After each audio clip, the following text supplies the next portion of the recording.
I'm gonna show you how you can use a regular pool pump as a gold prospecting sniping hack tool. So let's get into it. Now they make all different brands. This just happens to be a pool blaster, but they also make a Ryobi. And the reason why I'm telling you that is because the Ryobi comes with a detachable battery in the back. This one doesn't. You gotta charge it up and it's only good for 45 minutes. But ones like the Ryobi, they have detachable batteries. So you can have a backpack full of them and never run out of juice while you're out here in the field. Now each one of these things comes with a filter. So what we did is we took the filter off and we put in all this screen mesh. And I know you're thinking, Jeff, what if you got that really fine gold that's gonna get through there? No, it ain't, because you can slip this on and then use the back section to draw in all that additional water while the heavies stay at the nose. It's ingenious. We took this hose and stuck it on the end instead of the big vacuum head that you get when you buy them. Then at the other end, we put one of these nozzles on. And that way it assures that there's no rocks too big that's gonna plug this up, because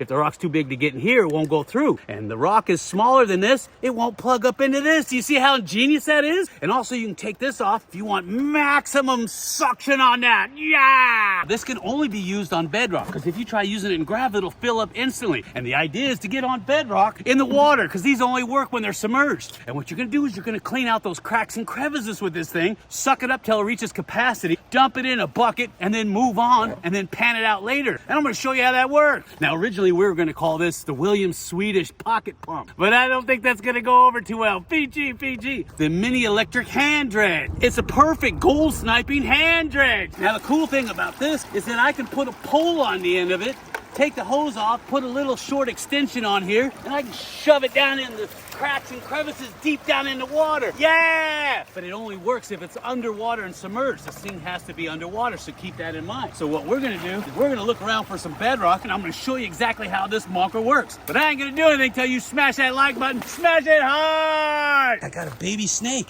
See him? He's just hanging out. He's looking right at me. You see him? He's just a baby. My boobs, they're so big. The key is to keep this thing underwater at all times. So here we got bedrock. It's all over the place. So what I'm gonna do is I'm gonna clear the rocks away. And I recommend that you get a hand trowel if you got some really heavy gravels. Get all the gravels out of the way first. So get that pump underwater. It's gotta stay underwater to work. And be careful, because that current's gonna wanna take it away. I like to put mine right here between my legs. Let's go! And go to town. All I'm doing is I'm sucking up the bottom of these little potholes. I'm gonna clean them out and get the bigger gravels out. I'm gonna see if I can show you this one right here without disturbing the water. Can you see that? Watch. See that? See how I just sucked it all up? There's another one right there. See that?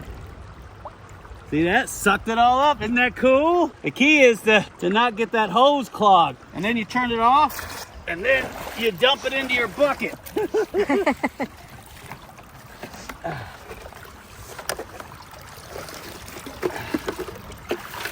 Like that. And get it all out.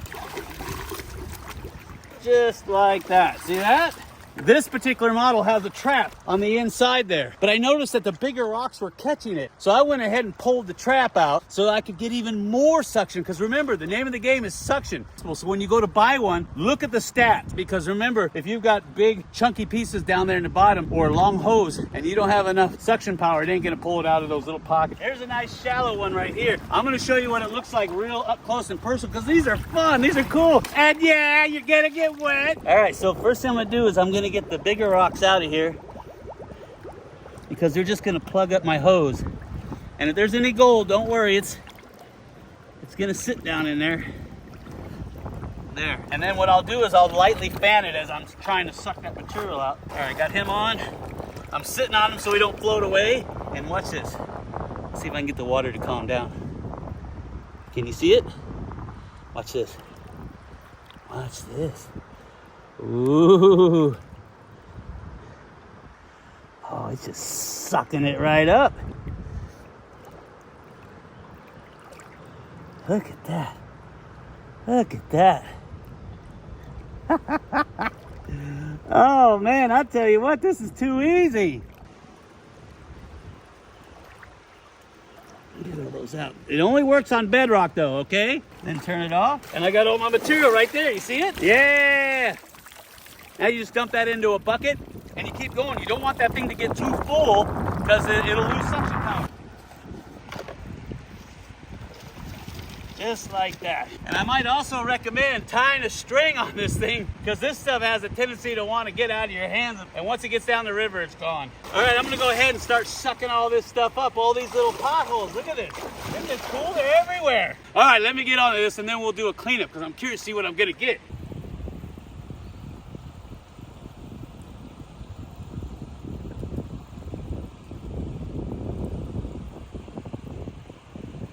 It's so easy to clean bedrock off when you got one of these. Woo-hoo! When you go to clean these out, fill it up like this and then let it backwash out. Now you see that? See how that's plugged?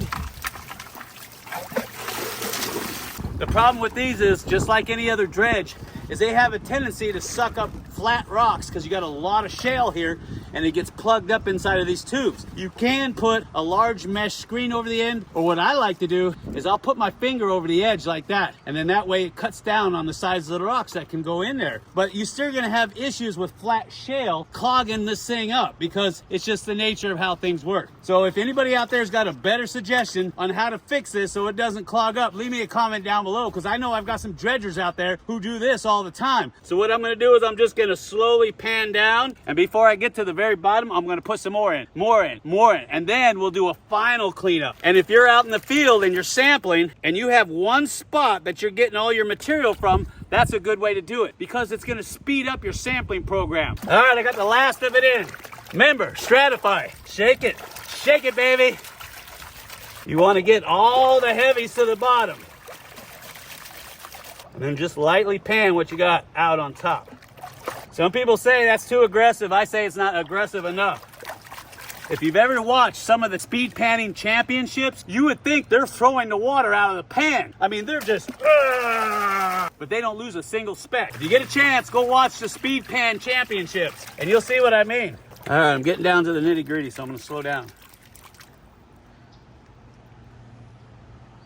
And here's another tip. Don't put your glasses on your t-shirt when you're out in the river, because I guarantee they're gonna find their way into that water every time.